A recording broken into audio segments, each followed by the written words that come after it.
Hello, everyone, and welcome to the Circular Economy webinar series, session 39, entitled Unlocking Opportunities in Circular Textiles.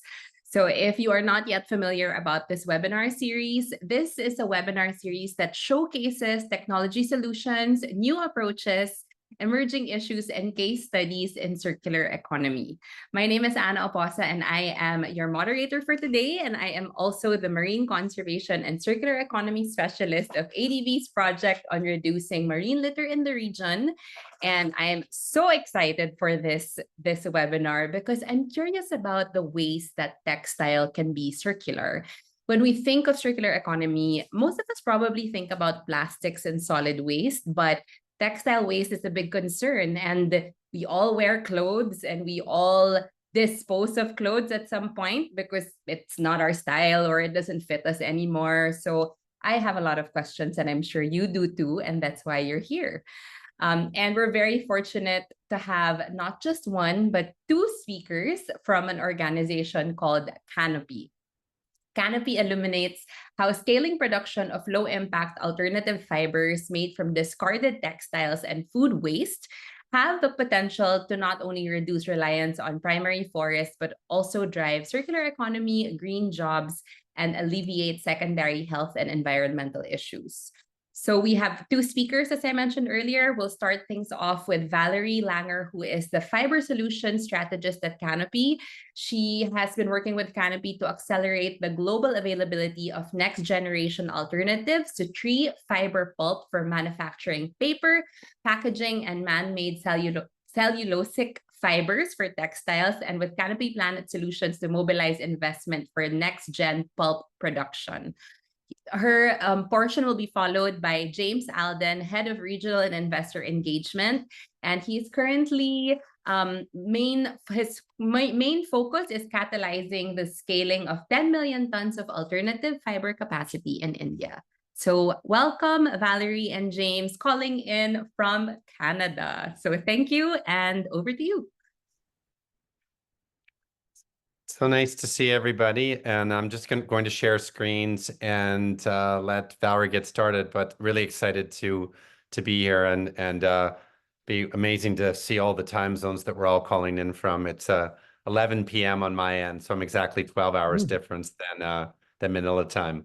I'm just going to share screens, and Valerie, you're able to see everything? I am. That's great. Perfect. Right. So we want to leave enough time for people who have questions about what the opportunities for circular textiles are in various parts of the world. So we're going to our presentation to less than 30 in order to maximize the time to engage with you. So I'm going to just start by describing who Canopy is and why we work in this space. So we are a global nonprofit, non-governmental organization. We work with over 1,000 brands around the world, and somewhere in 100 producers of pulp and viscose fiber, as well as more than 80 innovators who have innovated new technologies in the field of pulp, paper, and viscose, as well as multiple partners from other NGOs to governments to investors, et cetera. So we're an ecosystem enabler as an organization. We work in the fashion and paper packaging chains, specifically to conserve the world's high carbon, high biodiversity value forests. But our model is really by working with businesses. So James, if you go to the next slide, I'll give you an example of some of the organizations that Canopy works with. In total, the brands that we work with have an annual revenue collectively of over $2 trillion. They are some of the houses for all of you, I'm sure. Walmart work with their private label in textiles, Target, Adidas, both on packaging and their man-made cellulosic textiles, Calvin Klein, Lush, so everywhere from luxury brands to fast fashion like Shein, and everywhere in between. We work with companies around the globe to help them first develop cutting-edge policies they will eliminate the use of ancient and endangered forests from their supply chain. And then we help them implement, which is where the rubber really hits the road. So we've been doing this for over 25 years now. All right. So here's why we do this work. And it's that there are nearly 3.5 billion trees that get logged every single year to make for items like packaging, paper boxes, cardboard boxes, and tissue. There's about 300 million trees that are logged every year to make textiles. Any of you, if any of you are wearing a suit jacket and you look at the inside lining and there's that shiny lining, that's more likely than not lyocell or viscose, which is made from tree fiber. It's a very common type of used in summer dresses, socks, lingerie, and the whole gamut, mixed in with denim for jeans. So there's no reason why we should be cutting down ancient and endangered forests for these kinds of fibers if opportunities to do something different exist. Currently, 25% of the forests that are logged for these products, both paper and textiles, come from what we call ancient and endangered forests. Okay. And it goes through a lengthy supply chain.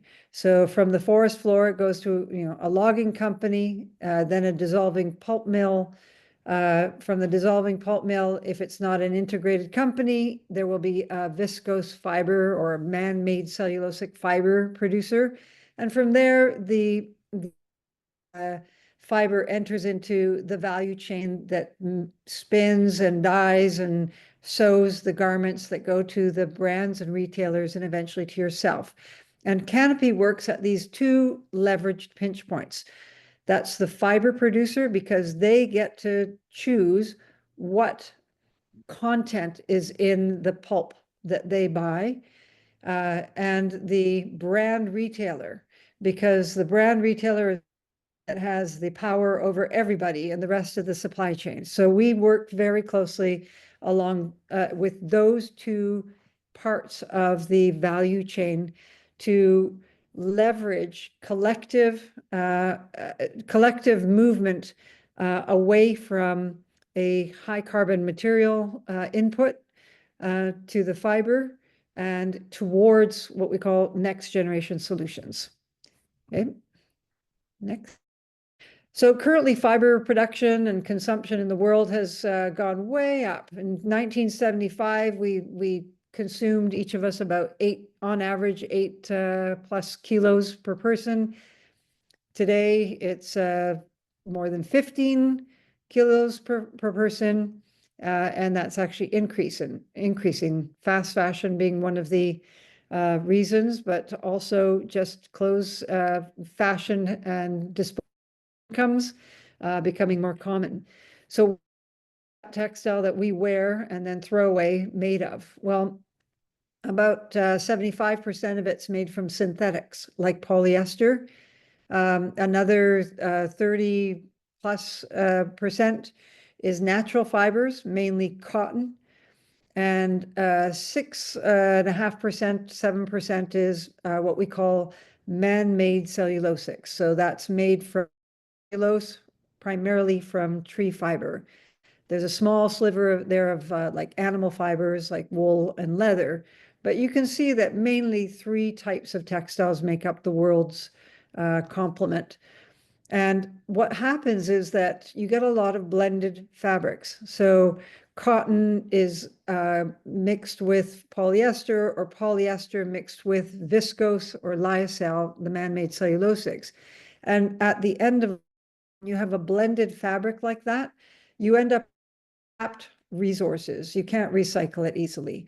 So you end up with not only because we don't have a way to recycle most of the textile waste in the world, but the fact that the material itself is a complicated blend of polyester and man-made cellulosics, means that you have trapped resources. And we're working to develop that market where the ability to separate those blended fibers, polyester can go back into a recycled polyester, and so that the cellulose that makes up viscose or lyocell can get recaptured to be the virgin material that goes back in.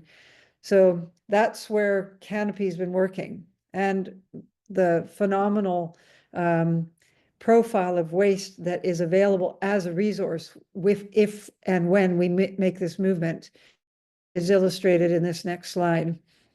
9 million tons of textile waste is generated every year. That's clogging landfills, it's costing municipalities money to dispose of. If it doesn't make it into landfills because of lack of infrastructure, it's causing tremendous pollution in rivers, oceans, and on beaches. And so it's imperative for many reasons that we something to do with waste that turns it into a resource. James, I'll hand it over to you now. You're on mute there. Yeah, there you go. Yeah. Thanks so much, Val, for sharing that. And you may have noticed in the side previous to the 90 million, when Valerie was talking about the different kinds of fiber that are used in textiles, the figure in 2022 was almost 116 million tons of fiber production globally. That number, in part because of fast fashion, as the way Valerie described, is increasing rapidly. And one of the big challenges that we are facing on a planetary basis is the limits to fiber availability. When we look at cotton, which is, I think it was in the neighborhood of 23 million tons or thereabouts, we consider at a global level, we're at peak cotton. Our ability to produce more cotton based on the land that's available and cultivated is limited.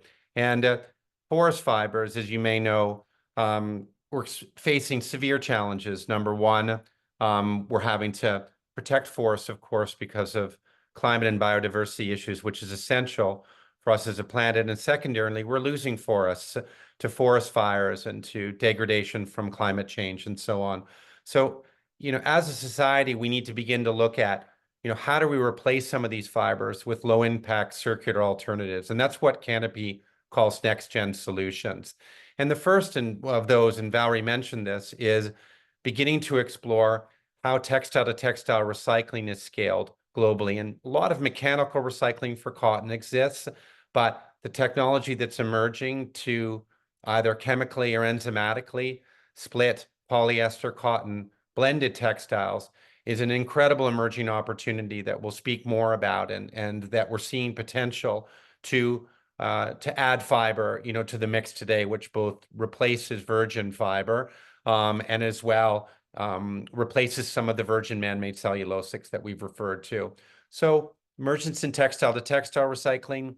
We're also, at the end of this month talking about some of the first pilots that have been done, creating lyocell from wheat straw. So we're beginning to see incredible opportunities in using waste agrifiber residues from wheat straw, bagasse, and other materials to create textile fiber from those, and things like microbial cellulose, and even companies like Ruby in California who are using carbon dioxide and using a process in creating cellulose directly from CO2 emissions.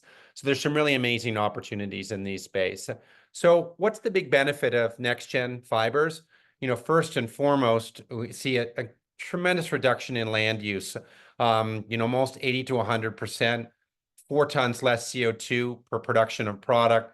So as a country, if you can scale up recycled fiber in country, you're not only addressing, issues of resource availability, you're beginning to address some of the climate-based goals that countries are setting around the world. And by reducing the amount of forest that's cut down, for these new fibers and man-made cellulosics, having a significantly lower impact on biodiversity. So what's our huge vision in here? How do we execute this? Well, Canopy has a broad vision. It's really been a 10-year vision. We started a couple of years ago to scale 60 million tons of next-gen production capacity globally. And that's both in man-made cellulosics and in paper packaging. And that these next gen pulp mills begin to become the norm and displace some of the virgin material that, that's obviously, so significant in terms of the volumes that are being produced today. And as a result, reduce hopefully to zero the amount of ancient and endangered forest that's used in pulp, paper, and MMCF. That is our objective. And what's that require? We think from an infrastructure perspective, requires somewhere in the neighborhood of 78 billion in capital globally. And in addition to that, all the capital that's going to be required in the supply chains, from fiber innovation to looking at supply chain development, whether this is formalizing some of the informal textile collection, to aggregating wheat straw, collecting it, storing it, transporting it, all the kind of things that are going to be needed in terms of the building of the supply chain. Not dissimilar that, in the renewable energy space, we all thought of, building solar and wind facilities, but grid enhancement has been a massive infrastructure requirement to be able to handle intermittent power, from renewables. And that's been a huge area of investment opportunity in that space. So we're seeing something similar here. In terms of our first effort, I know Anna announced at the beginning, our work in India specifically. Valerie and I and colleagues are very active, in country. And one of the things that we're exploring is how to build a pilot blended finance structure in India that scales 2 billion in capital. India, we anticipate, needs somewhere between 13 and 17 billion in capital to scale 10 million tons of fiber. And we're building, with partners, a concept for this first 2 billion in capital. And that includes, catalytic and first loss capital, which comes from philanthropic or public capital. And then you can bolt on, private and debt capital and that. And we're looking at this as a pilot model. So similar to what's evolved globally in EVs and renewables, where you had these early stage finance structures to begin to scale capacity in country in these markets. We see this materials market in textiles and pulp and paper to really be at a nascent stage, and it's going to require a kind of capital scaling from both climate or impact investors who really believe in the material substitution that's going to emerge in these spaces. So, as governments, project managers, project directors in this space, and I'm assuming from different countries that have, levels of manufacturing that really varies. There are different ways of looking at this, at this challenge and what you do, what you might do in country, and I think the first is, beginning to look at, what's the strategy for expanding low carbon textiles as trade potential, with some of the things that we're seeing in terms of regulations in Europe. For example, the EUDR is a policy called the European Union Deforestation Regulation, and that is a regulation that prevents material from coming into the country that doesn't have transparent supply chains that ensure that primary and any forest isn't impacted. So building, infrastructure around low carbon textiles, so obviously decarbonizing existing operations and looking at substituting next gen materials into those supply chains are a key part of that strategy. Secondly, we talk about, policy. That's a key aspect of this. Feedstock supply, beginning to, explore opportunities, especially in post-industrial textile recycling. Any country that's got manufacturing in place, they're what we call the leftovers, what's on the floor from the manufacturing process. In many cases, unless there's recycling that is recycling infrastructure in the country, those materials are downcycled, or in many cases landfilled or burned. So beginning to look at post-industrial recycling capacity, investing in that, especially in blended cotton polyester, will open up significant amounts of material that can be fed back into the global supply chains. So to do that, leveraging maybe some of our learnings that we're going for, looking at building investment mechanisms in country that maybe are replicate some of what we're working on, or looking at other ideas to build investment capacity to support this infrastructure development is going to be a key part of the strategy going forward. So I'm going to pass back to Valerie here to talk about kind of where we stand right now in terms of the landscape for next-gen man-made cellulosic recycling facilities? Yeah, thanks, James. So this is actually a really exciting time, and today couldn't be a better day to have this webinar. There are already more than 8 innovators that have either built new mills or incumbent producers of viscose that have added lines to utilize circular textile to textile inputs to their man-made cellulosics. Giants like Birla Cellulose, which is the second biggest producer of man-made cellulosic fiber in the world, has a line and has been one of our longtime partners, testing and buying pulp from the first textile to textile pulp mill in the world that was established. And today, there was a big announcement in France as one of our innovator partners, a company by the name of Circ, announced that they would be building a 500 million textile to textile plant that can separate the polyester from the cotton in blended textiles. So basically, a real breakthrough in this field, getting across that valley of death that exists between the pilot innovation mill and the commercialization to actually what is possible. So this is no longer a theoretical future. It's here and now. There are already several examples, including that just last month, 2 of our Chinese viscose producer partners opened up commercial pilot lines where they have developed their own technologies, as well as buying pulp from some of the other companies that have come onto the market. So this is a very exciting time where you have the first commercialization of technologies that can deal with waste, either pure cotton textile, so whether those are discarded hotel and hospital linens and towels that need to be recycled because cotton is 100% cellular and can become virgin material inputs to man-made cellulosic textiles. Or for the blended, that harder to currently harder to deal with blended fibers that are polyester cotton mixes. So it's definitely an early emergent landscape, but it's no longer this theoretical landscape. There are in China, Sweden, soon to be now with this new announcement from Circ.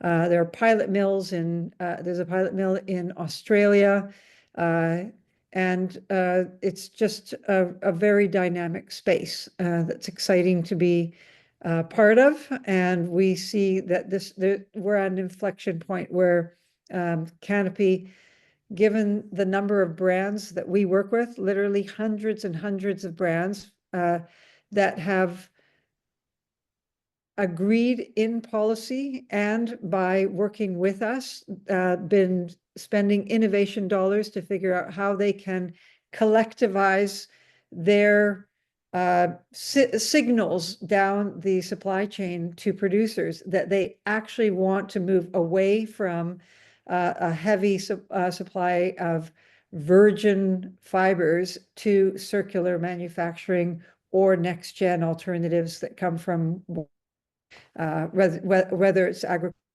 residues or whether it comes from textile to textile. So there's a ready market. They're price sensitive. They need to have the right conditions, but this is exactly what investing into the space is meant to do. It creates the volume, which it creates the economy of scale, allows for the refinements of the technologies to meet those kinds of qualities are looking for, and fulfill some regulations that are out emerging in really key markets. Just wanted to add as well, even though it's less of a Canopy focus because our efforts in cellulosics, we're also seeing the emergence of innovators that have more of a focus on the polyester. So companies like Ambercycle and others who are taking the polyester portion of these materials, turning it into PET, and that's moving back into the polyester supply chain. So there's the innovation is taking place across fiber. Of course, as a forest conservation organization, our big challenge and focus is on moving as much cellulosic material back into the supply chain as possible to reduce the commodity pressure on forests. But there's innovation happening, across material, which is exciting these days.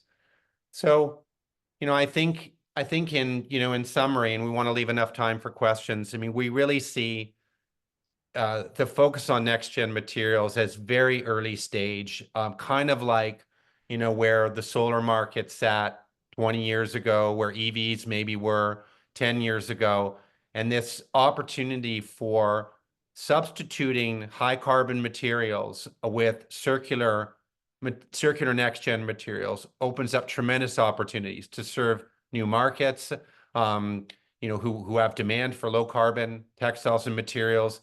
It helps address a whole range of issues, from the burning of that material in kiln, from cement kilns to other facilities, to moving that material back into supply chains reduces that pollution.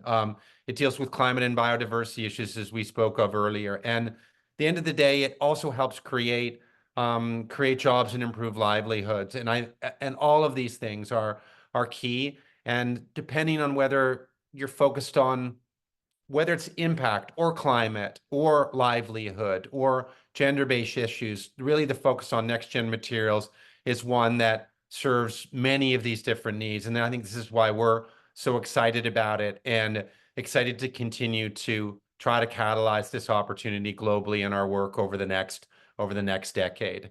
So I'm going to stop sharing. I don't know what time it is, but I think we probably have a half an hour or so for questions. We just wanted to leave adequate amounts of time to have a really open dialogue. Not be too wordy in some of the presentation. Thank you so much, James and Valerie. This has been so inspiring. And I love how you said this is where solar energy was and EVs were like years ago, and now they're part of the mainstream. So we can start with a few questions. You mentioned that India is one of the sites to scale.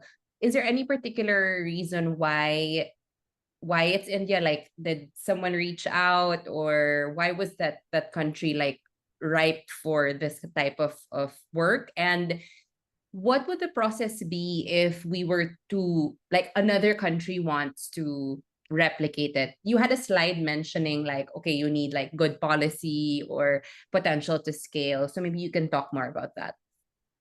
Sure. Valerie, do you want me to answer the first part and then I'll ping you for the second?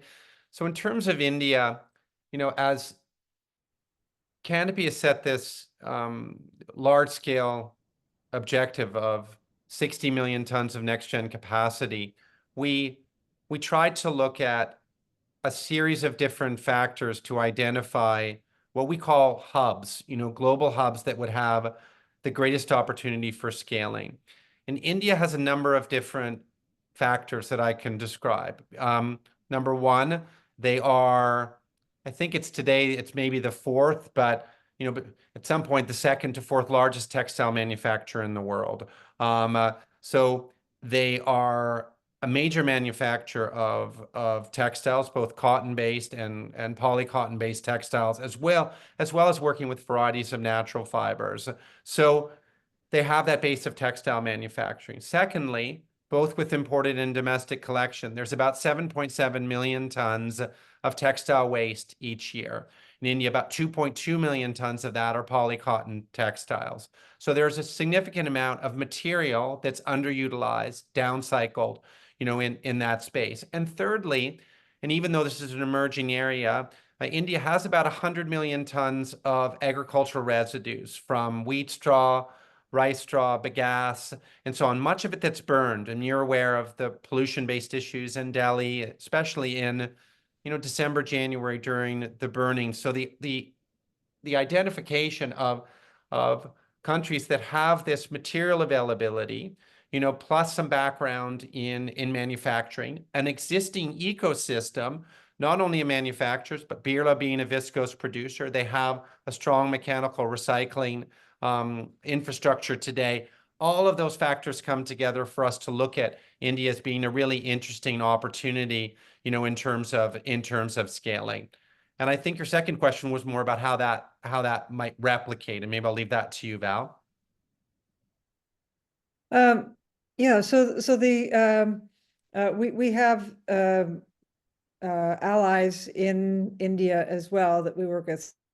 Aside from the second biggest viscose manufacturer in the world, Birla Cellulose, being a very active partner in testing and trialing some of the new technologies that were emerging. So over the last 6-7 years, we've been introducing them to some of the innovators, and they've been testing and trialing, and the best are rising to the top now. In fact, Circ was one of the companies that they tested and trialed, and we then to brands, so that whole system from the commercial customer, the brand, to the producer, that there was a kind of a joint way of moving this forward. So it wasn't just like one company trying to move forward like a lone voice into a market. We actually created sets of brands who would then interact with their producer,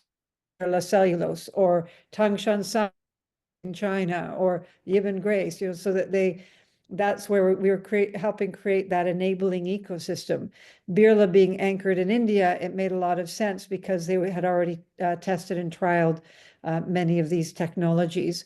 And yeah, so we have a project there also where we're looking at this pilot for a $2 billion platform, because if you only invest in one company at one point, and you don't actually get the benefit of an entire business ecosystem developing to scale. And so you need both the recyclers, the sorters and aggregators of the textiles before you even get the textile to the technology innovation that can separate to the polyester and then sell it on. So we are looking at how to cultivate the investment that can happen at several parts of the value chain so that they all move forward in concert. You don't have an isolated, technology, a whole mill built, but no feedstock supplier to send to get the textile to them. So we think that this is very important, and that's why we have reached out to government entities who to create either policy incentives to pull that, the who moves first, create the incentives and the conditions so that it's not quite so lonely along that value chain. So there are many businesses moving forward in lockstep with each other so that the value chain builds out and economy of scale can be achieved, which is obviously very important. And I saw that in the questions here that somebody had asked about getting some of the fast fashion companies like Shein and Temu to join hand in hand. Shein is actually one of our brand partners, and I have worked with Shein on testing and trialing several of these new emergent technologies. They're very active in this. Even a company the size of Shein cannot a mill to build on their who is going to invest the $200 to $500 million? This is big infrastructure. This is capital intensive manufacturing, pulping infrastructure. And you have to have many customers to make it viable to invest and then sell through. So Shein needs, H&M needs, Inditex needs the 80% of the brands of the world who are actually small and medium enterprises that you have not ever heard of to step forward. So we work with thousands of brands because it's not one brand that will unlock this system. It is hundreds and thousands of brands signaling to their producers, and then producers feeling confident. And then the scale up is where the investors have to become a partner in this scaling new sector.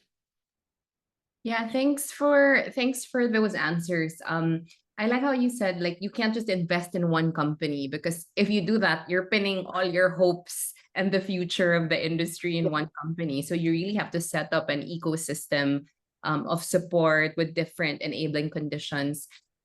So I just want to read the complete question from the chat. So how to advocate fast fashion companies and e-commerce platforms to join hand working on this huge challenge and exponential growth in textile waste. So you were able to answer that with Shane. That's actually very surprising, and it's good to know.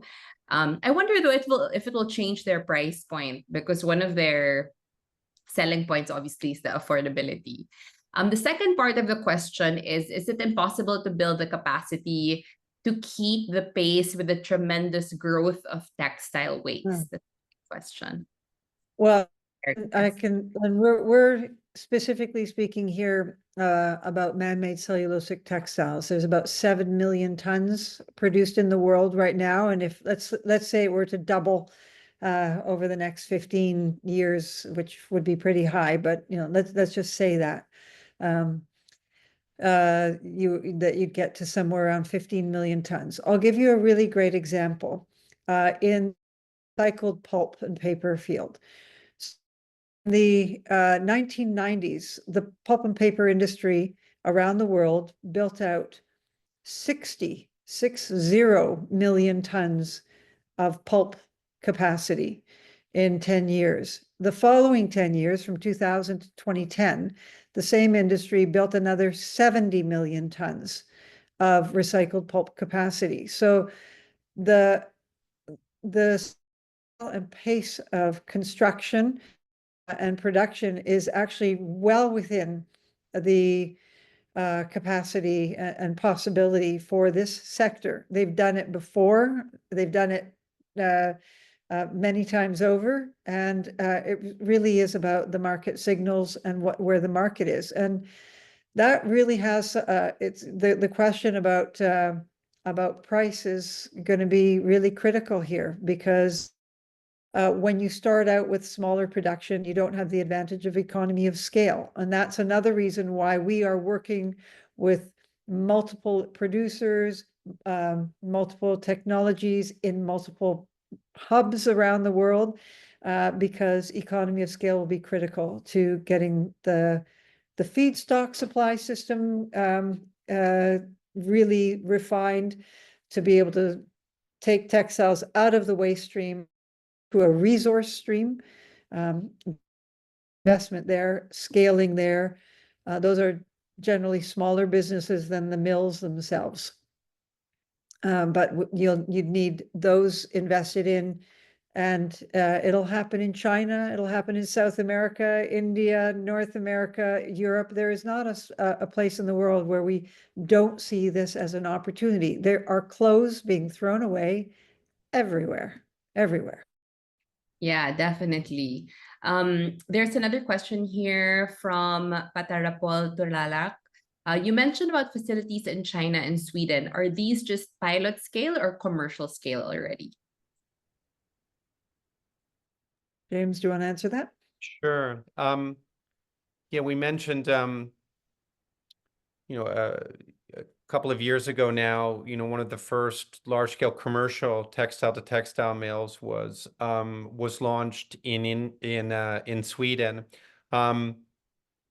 They're actually in a process where they were purchased by a new owner and are going through a restart process right now. I think that there's 60,000 tons, correct? Capacity. Right. Yeah, which is really considered a commercial scale mill. When we look at what's happening in China and India, I wouldn't call it I'd call it almost small commercial, as there's sort of pilot scale, small commercial, and commercial scale.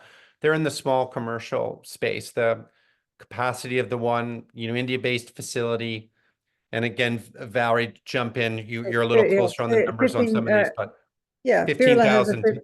15,000 ton pilot mill at this point. And then Circ just announced yesterday, that they are going to build a 70,000 ton facility in France. So that will be the second commercial facility.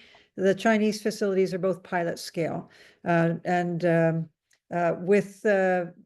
Because China has actually, and this is where policy comes in, China, in their 14th five-year plan, said that there had to be at least 2 million tons of recycled textile by the end of 2025, and that has been an incentive. And so they got to work and developed their own technologies and have been starting, as well as the Chinese producers like Jilin, Sanyu, Yibin Grace, have also been buying the commercial next gen pulp that has come onto the market from Europe.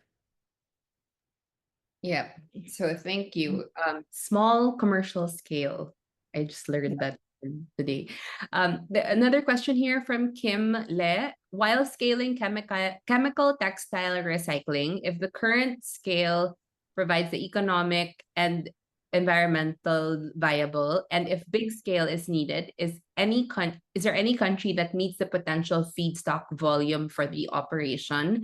Then another follow-up question, which you kind of touched on already, is the market ready for circular textile cost-wise? And maybe if you have numbers at the top of your head, like what would be the cost of, let's say, a pair of jeans made from cellulosic fiber versus just like something from the mall that we just walk into the store and buy it? Yeah. Yeah, I Go mean, ahead. there's different. Think from a strategic perspective, and I mean, your question's a good one in terms of thinking about a garment that might be fully circular material versus, virgin material. What we've been trying to do with our brand partners currently is to look at, we call it different names, but sometimes we call it the sprinkle method. Sometimes we just call it, inclusion of a lower percentage of material. So we're not looking in most cases to displace the 100% of the fiber in the garment with a circular next gen textile. We're looking at blended opportunities in that space where you might have 20, 30, 40, maybe 50% of material. And in part today, that has to do with cost-based issues because you're looking at pilot or relatively small scale production. To answer the question, I think what we see is that in terms of volume requirements, given that when you recycle cotton, for example, it's a relatively small loss in terms of going through the repulping process and moving that material back into the recycled textile supply chain. So many countries will have feedstock available. So if we look at top 20 manufacturers in textile manufacturers in the world, in India, China, Thailand, Malaysia, Indonesia are all in the top 20, in terms of textile manufacturing, and therefore would have significant volumes of post-industrial material that could be brought back into that supply chain.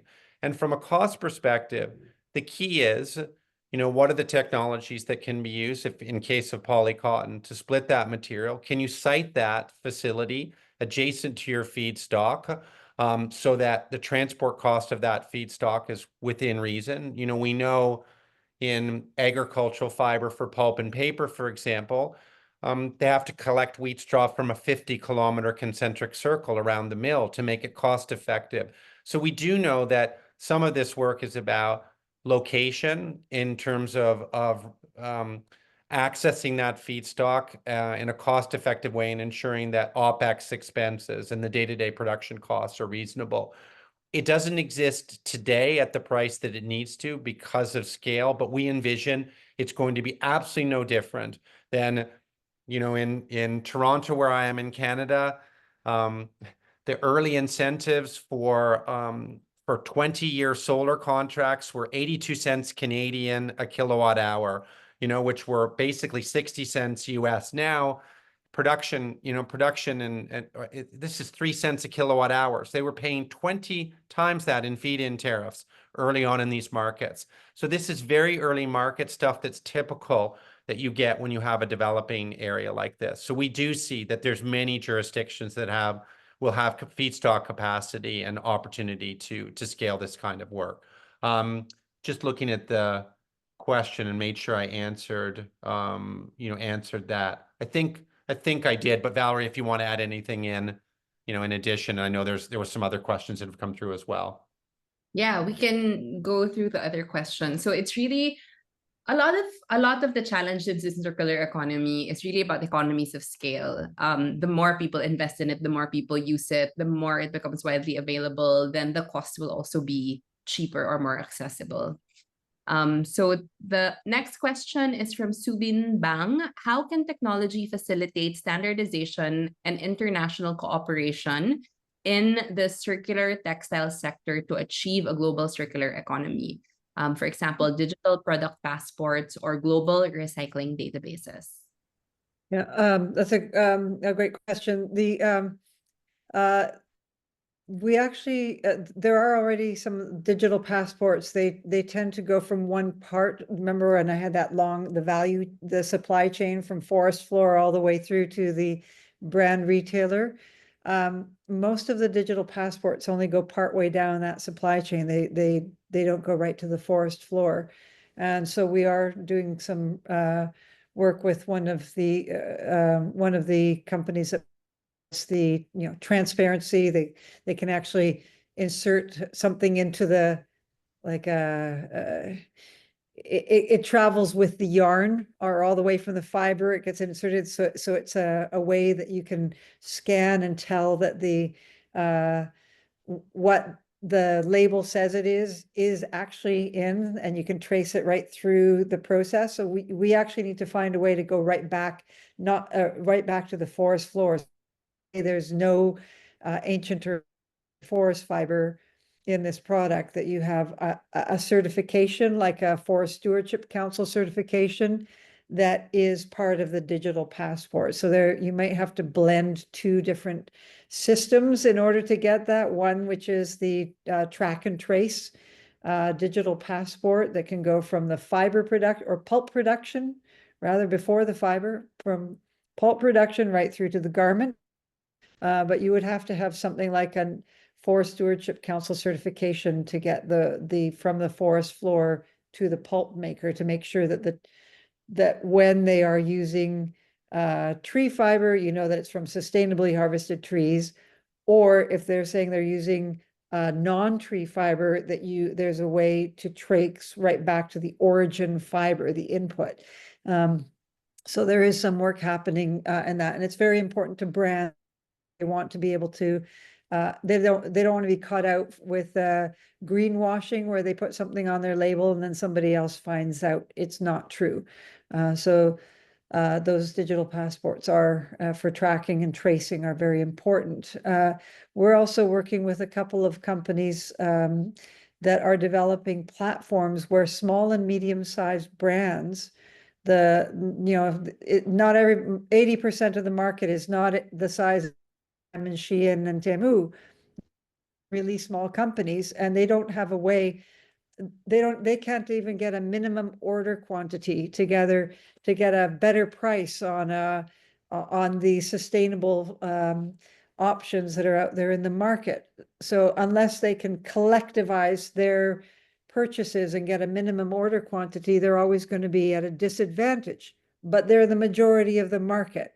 So there are platforms where you could, in Vietnam, put in, I am a brand and I want denim that is made with 10% circular, I want organic cotton and circular viscose fiber in the denim that I'm going to make my jeans from. And somebody in with a brand in Indonesia can type in that they want the same thing, and these platforms aggregate the demand so that you can actually get enough demand back through form contracts with innovators so that they can get the investment, and they have basically an offtake through this platform. And when they start producing, they can actually aggregate brands that they will never meet to order pulp, because it's a commodity. It's way, way down the supply chain. And so there are some really cool technologies emerging to enable the connection between the small and medium-sized enterprises and their value chain that they generally never interact with. Thanks. I look forward to the day where I can like look at the labels of my clothes, and all of my clothes will have like, a label that says it's made from this kind of material. That's We right. have about 10 minutes left, or let's say, 7 minutes for questions, and we have 3 more. So perhaps we can shorten some of our answers. How can the social compliance aspect of textile waste value chain being considered currently or in your strategies? This is a great question. So maybe like welfare, because we've seen those videos of workers in. Yeah. Go ahead. I can answer that within the context of our India work. So within India, we've put together an organization or a group called Restart, which is Canopy, along with 3 other organizations who are working within India in really enabling different parts of the supply chain for the scaling of recycled fiber in country. And while Canopy's work is mostly at the brand and investment level, and in some of our work around advanced recycling technology for polycotton, numbers of our partners who are part of this Restart group are focused on just transition and job conditions, a variety, how you take some of the sort of might call more challenging informal working conditions in the creation of these new this new supply chain, or the formalizations of these supply chain, and ensure that there are just job opportunities that pay correctly, that protect workers, and so on. So what I would say is that as part of Canopy's work specifically, our work does not extend into that, but through our partnerships it does. And we recognize it's a key part of what needs to be addressed. And through this collective and our work in India through Restart, we're engaged in that. So these are things that we would look at in other jurisdictions similarly. Canopy does have a strategy that it is looking to expand in other hubs globally, from Indonesia to Vietnam, Turkey, Brazil, a number of others, as we expand our efforts in operation. And we recognize that different countries will have different challenges that will need to be addressed and need to be respected as part of this process. We are aware of it and understand that it really needs to be factored in thoughtfully into the work that we do. Yeah, thanks for that. Because welfare conditions it's such an important piece of the fashion industry, right?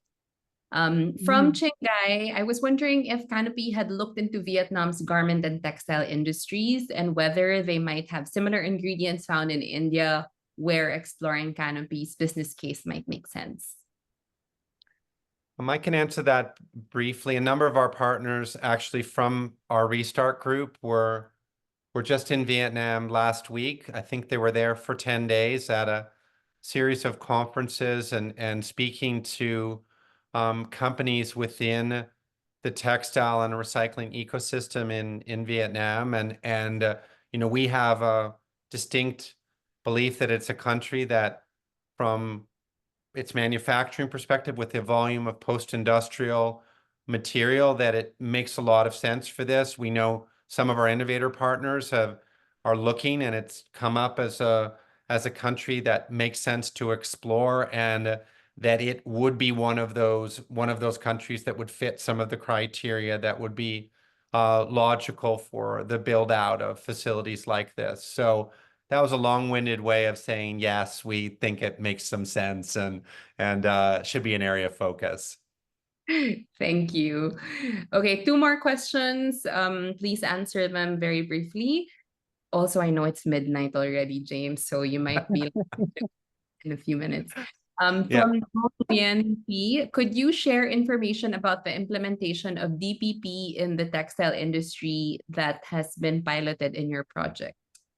I'm not sure what DPP stands for. I'm not sure what DPP It's is. dissolving pulp production. I'm assuming that's meant. Oh, okay. Yeah.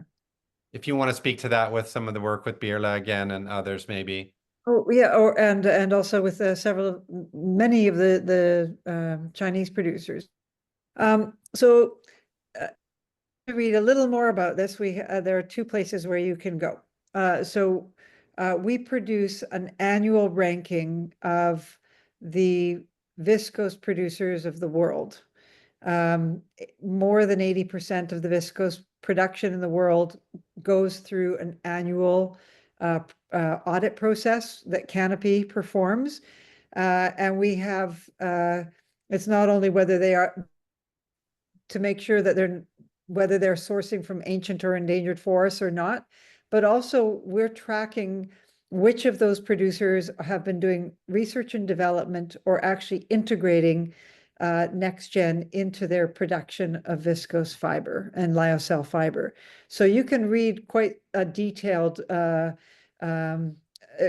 deep detail on this if you go to the canopyplanet.org website, hot button, and we will have last year's up there, and you can read every single producer's deep report from their audit on that. And that includes when they are piloting we also do we have actually we are going to be presenting, Birla Cellulose will be with us, and Circ, the producer that's just building in France.